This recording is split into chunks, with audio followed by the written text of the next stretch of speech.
Testing. It turned off. Oh, it turned off. Magic button. 1, 2. Hello. Testing 1, 2. Hello. Good morning. My name is Elite Romero. I am an organizer with Ion Surveillance, and I am here in front of City Hall to make an announcement with our friends and comrades from Vote, from the community. And we're here because the community is fighting back. We're here because we have been silenced. We're here because we don't give up. And we're here because we believe in accountability. On Monday, yesterday, June 15th, we partnered with Vote, we partnered with Center for Constitutional Rights to file legal action against City Council for open meeting law violations that happened on the April 16th meeting that approved the budget for a dangerous police drone program. And we won't stand for being silenced. We won't stand for City Council cutting public comment, for cutting community power, especially when we're seeing attacks from the state, from our president. We're seeing fascism and authoritarianism creeping in, and we cannot tolerate this on a city level. We cannot tolerate this in any corner of this country and of this world. And so we're here to say that we're suing you, City Council. And we're gonna continue, and we're gonna defeat this police drone program. We're gonna defeat the creeping mass surveillance state that is coming over this country, this city. And we're going to fight for real community safety. And with that, I'll pass it on to Bruce Riley from Vote. Thank you, Edith. So first of all, I just want to say that City Council knows how to hold a public meeting. They know exactly what it is that they need to do to hear public comment. This is the people's body, a legislative body, where we collectively come together to debate issues, to decide what we're going to do with our budget, decide how we're going to live. And we're standing across from a locked public park right now that's been locked for I don't know how long. And so there's all these topics that just never come up or never get a full debate. And in this case, to have just 3 people in a line of people able to get their 2 minutes in shows that they don't want to have a public debate. It's really disturbing, actually. So I know that they know how to hold a public meeting, and the court is going to side with us and realize that in this case, they failed to hold a public meeting the way that they're supposed to. They violated the open meetings law. And we need to have a really tough conversation about the surveillance state here in New Orleans. We need to talk about the cameras and computers and data centers and where we're going with all this, and drones in the sky. So the French Quarter is already the most surveilled place we can imagine, probably in the South, maybe in the nation. There's a camera on every corner. There's almost every store has a camera. There's just cameras everywhere. And they got license plate readers. They've got barricades that clearly they didn't know how to use. And so now they want to get more toys and more gear. And the reality is we can't use the police department to solve all of our problems, right? We all think that, oh, let's just, we got addiction issues. Oh, let's give money to the police. We're the only state in the nation that gives opioid settlement monies to the sheriffs because somehow they have the magic powers to give people rehabilitative programs. They don't. If you have people who are hungry, you don't call the police, you make dinner. And so in this case, you have people who need housing. You have people who are struggling with mental illness. You have people who are struggling with addiction. And you have people who just want to hang around and be left alone. And yet we're going to call the police for everything. And we have a real crisis in liberty in this country. We have a real crisis in democracy, and we can't allow our city council, our city hall, which needs to be a beacon of liberty here in the South, we can't allow that to go in the wrong direction. And so in this case, on a personal note and on an organizational note, I don't want the city to look and resemble prison. I've been in prison. I know what it's like to walk along and have everything documented from the time you wake up to the time you go to bed, and even while you're sleeping. Nobody wants that. And if these city council members and this mayor, if they were to have someone parked across the street from their house with a camera, it would probably take only a few hours before they'd call the police and say, I'm being harassed. Because they would understand this is not really the way we want to live. This is not privacy. This is not freedom. And yet this is becoming the new normal. And so we need to figure out exactly how far we want the police to go, particularly when their number one call for service by like 10 or 20 times, like 1,000 a month, is called subjects moved. That's when someone calls up and says, this person is maybe outside my business or outside my house, or they blocked me as I walked down the sidewalk. They might have been a street musician. They may have been someone who was just hanging out. They may have been someone who's struggling in their life. But why is it that our best and only response is the police department? And now we want to put a big tracking machine in the sky so we can watch people move around as if it's a war zone. I don't agree with that. And they give you fake reasons like, oh, what if someone falls in the river? Well, is that our only solution? Like suddenly, we're dealing with people falling in the river after how many years of being along the river? And now we need drones all of a sudden to see people? Do we even know if the drone would detect people in the river? Would it figure out a person versus like a plastic bottle? So we need to get to the point of what will really work and solutions that we really need in our society, and not just getting more gear, more expensive gear, in lieu of other things we could spend money on. And we need to find out who these invisible people are that are behind all this technology. Because trust me, if you use somebody else's service, they too have access to all the things. It's not going to be just you. This isn't a closed circuit situation. This all lives in the cloud, in the atmosphere, right? And so people like Trump's buddies are out there, trying to do wrong and trying to take control of our democracy, and we need to be extra concerned about what we're sharing out there. So really appreciate Ion Surveillance, appreciate Center for Constitutional Rights for stepping up and filing the litigation. It's important work. And hey, nothing personal against city council members. This is just the way we got to do business, because unfortunately they couldn't hold a proper public meeting, and so we want a do-over. That's all. Thank you very much. Thank you, Bruce. Now we'll hear from one of the plaintiffs, Sony. Hi, everybody. Thank you for being here. My name is Sunny Moon, and I'm here because I love New Orleans. So I left New Orleans in 1996 after finishing medical school at LSU in New Orleans, and I lived in New York for 30 years. I moved back here 6 months ago, and I wanted to because I love New Orleans, I wanted to participate in our city government. I went to a city council meeting on April 16th, and I was actually appalled.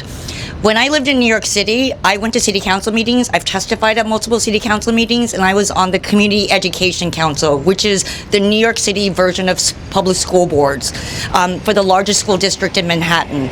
So I'm familiar with this, and there's no reason for what I observed. Let me be very specific about what I observed and why I'm participating in this. It's for all of us in New Orleans that we're participating in this.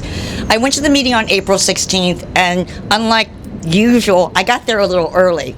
I was one of the first people there to sign up, and I made sure I was one of the first people to sign up because the month before, I had attended a French Quarter Management District meeting where some of the things that they talked about with this drone program were actually shocking and appalling, which I'll go into.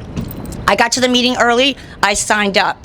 When they started calling people to talk about what they thought, my name wasn't called. I was so concerned that I actually went up to one of the assistants who was managing the cards. I said, you saw that I signed up first. Like, I want to make sure that I get an opportunity to speak. I was reassured, and I sat back down, but I never got to speak.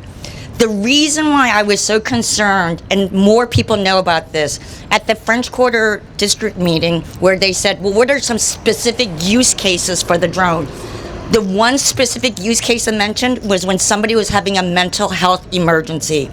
I'm a licensed physician. I'm not practicing right now, but as a physician, when I heard that, I was appalled. The last thing somebody with a mental health issue is having is a drone hovering over them. This told me right away that people who should know about these things and should be involved in protocols were not involved. That was, to me, I was like, what? That's totally inappropriate. The second thing that everybody in New Orleans should know about, the NOPD is is a police department that has, every 10 days, has been accused of some sexual crime, stalking, porn at the office. Did you guys know that this drone program, the only records they're going to have are handwritten records? This is a police department where we know there have been fraud committed by changing records for overtime pay, and they want us to believe handwritten records that are not searchable, that anybody can fix. I'm a woman. In this day and age, in this country, with Epstein files and everything, the only thing I know is that my safety is last in this government, and I'm sick of it. If I'm in the French Quarter and I see a drone out my window and I say, I want to know why a drone was out the window, what business, what? I was undressing. They said, oh, maybe you can fill out a FOIA request and maybe get some paper records. That is not okay. Again, I worked in the healthcare tech world where that would never happen. They're collecting personal information that's not trackable, that we can't ask for a record that they can't change, where only key people are allowed to look at it. We basically have people with technology that they don't use with no rules. So there's two major issues here. The drone program should never have been approved because there's too many unanswered questions, and whatever answers that I got actually made me feel worse. And the other problem is the city council meeting to approve this. Whether we're talking about drones or whether we should give out free ice creams, that was not an open meeting. There were so many violations. And the most insulting thing at that meeting was that we didn't get an opportunity to talk, and they assured us throughout the meeting that facial recognition would not be a part of this. But I believe it was City Council Member Green who actually lectured us about how we don't appreciate facial recognition, how awesome it is, and how that's why he's voting for it. They reassured us throughout the meeting that they would not have facial recognition, but then said they were voting for it because they love facial recognition. And used the time that we could have spent to talk about real concerns to lecture us. And actually use my words, because when I heard that they were going to do this, I said, it's insane. He said, you know what's insane? That you don't appreciate facial recognition. So that's why I'm here today, and that's why every single resident, no matter what you think, should be outraged, because this is not how decisions are made in a democracy. So thank you. Violate the facial recognition technology anyway. Thank you so much, Sunny. I just want to say something also as an immigrant and as a woman. There are countless cases of surveillance being used to stalk, police using surveillance to stalk their exes, to stalk people that they're dating. And every day there's a new case of this. And so this technology is ripe for abuse. And as an immigrant, I am seeing, and we're all seeing, it's public information, how the government is trying to track us in so many different ways to target us and to detain us and to incarcerate us. And it's very disappointing to hear City Council talk about how this has nothing to do with ICE, because even if NOPD is not working closely with ICE, we already have weekend policies in the sheriff's office. We already have weekend policies within NOPD that are opening the door to that collaboration. And we already know that these surveillance technologies, the government surveillance technologies, they connect to fusion centers. They connect to these hubs that are shared with all federal agencies. I also want to talk briefly about something that Bruce mentioned, and it's about facial recognition. We have, as Bruce said, one of the most surveilled places in the country, in the French Quarter. We have cameras that use facial recognition, which is a banned technology by the city. We have a history of NOPD working with Project NOLA, and I would call this illegal because it is banned technology. So how can we trust NOPD with any of this technology if there's already a history of a break of trust in the community? And so, as I said, we're here because we cannot stand for this. Can I add one thing? And I also have one other thing I wanted to add. It's also important to note that this past month, the state passed HB 211, which criminalizes people for having no place to sleep. They call it public camping.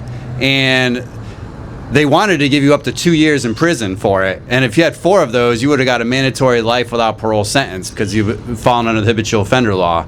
But now it's 6 months in prison, and that is going to be a free pass for any police officer to arrest somebody under that, those grounds of, say, public camping. And even if that person did have a place to sleep, now they're going to be in jail and trying to fight the charges. But the reality is, we've got money for a $100 million mental health jail plus, which is set to open the end of this year. But we don't have money for mental health services. We have money to house people in jail, but we don't have money to house people outside of jail. And so this is like one of our resource issues of why we always choose to give it to the police and the sheriffs and the law enforcement people rather than trying to help people not be arrested, not fall, underneath the walls of the prison. So HB 211 is potentially going to do a lot of harm around the state, but most importantly here in New Orleans, where people are looking for an opportunity, looking for food, looking for health care, looking for resources, and they're not finding it in other places. So we have to figure out how to deal with all the issues that we have, and it's not going to be just by giving more gear to the police department and building a bigger jail. Thank you, Bruce. I just want to note one other thing. The police never talked about response times. One of the things that people care about is response times, and I think that most of us would agree response times count when the human arrives. They didn't talk about how this is going to impact response times. If they're going to count when a drone gets here, that counts as response time, and they're going to actually say, our response times have gotten shorter because they're adding the time that it took for the drone to get there. That's cheating us out of the resources that we're paying for. And the fact that they didn't talk about that and how they're going to calculate response times and to account for this, that tells you right away that they didn't think about this at all. They got a shiny new toy and they're implementing it at great harm to risk for us. And we don't even know how they're going to check response times with this new technology. They don't even have a way of measuring it because everything's on paper, handwritten notes. Thank you.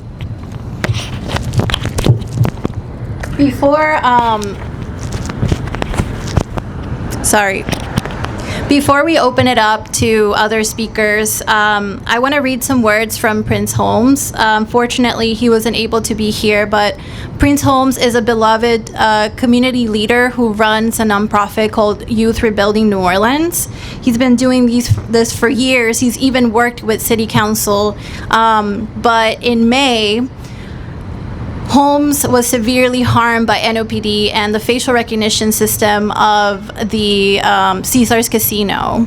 So Caesars Casino system falsely identified Holmes as the suspect of a crime and then sent this information to NOPD who, without due diligence, blasted his driver's license on a wanted ad on social media. This greatly harmed his reputation, his character, his mental health, his ability to run a youth nonprofit and build trust with the community. And we're fighting for justice for him. And he sent these words. Just to mention some of his demands to get justice is for NOPD to apologize, to officially rescind the accusation, for his global entry to be reinstated, and for any trace of this false accusation to be erased from the internet. And so here are his words. The past month and a half have been nothing short of disappointing and disheartening. As an innocent man, I have yet to receive any meaningful accountability, support, or assistance from the NOPD 8th District or from our city leadership. While I understand that the actions of a few do not represent every individual who serves within these institutions, this experience has forced me to seriously question the policies, priorities, and overall agenda of those entrusted to lead our city. What troubles me the most is not just what happened to me, but what this situation communicates to the young people who are watching.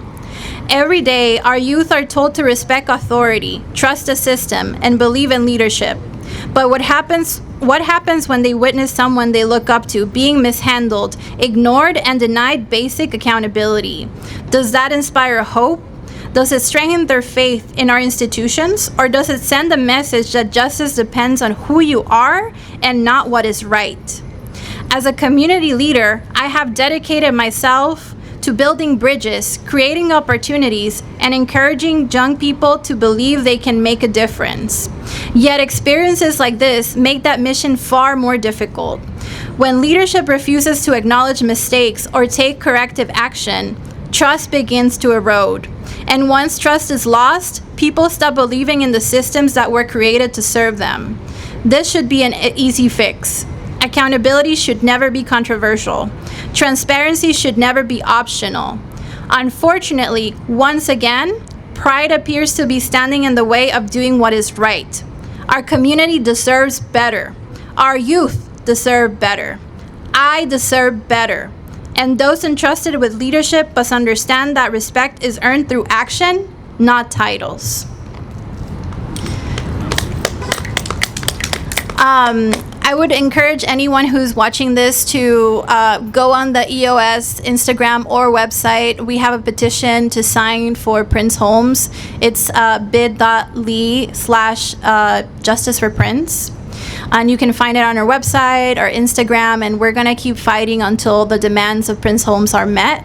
We're also working, we're going to keep fighting against this police run program, against surveillance in the city, and this is not the end, this is the start.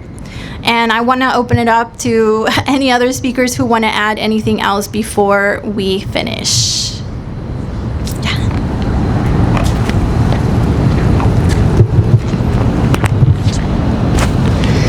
Good morning, everybody.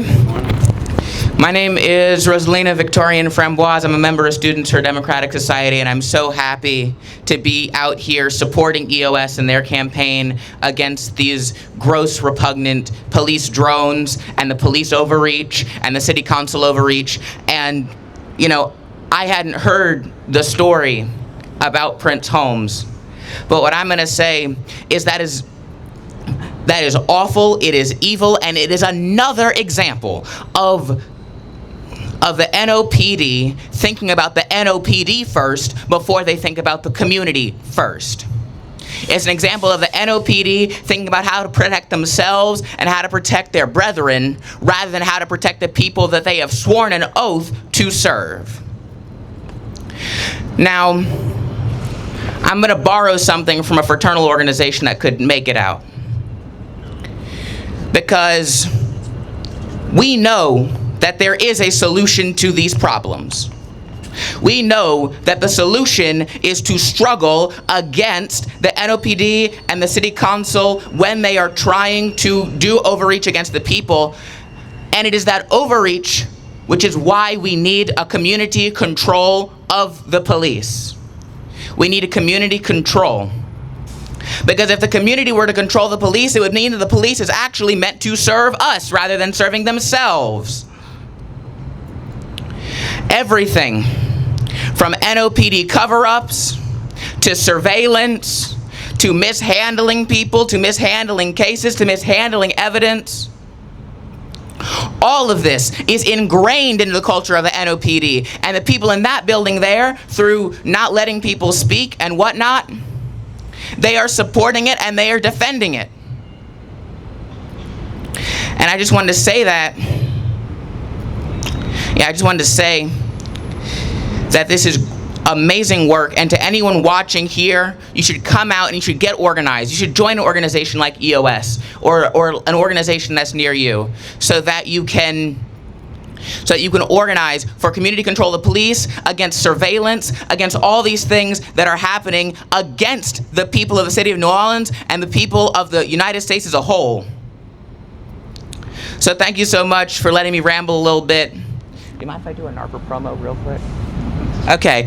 And if you want to get organized, if you'll excuse me, the New Orleans Alliance Against Racism and Political Repression is hosting a rally similarly for community control of the police, just like the people here, on June 19th. So thank you for letting me get that out. Just wanted to support my friends. Thank you. That's it.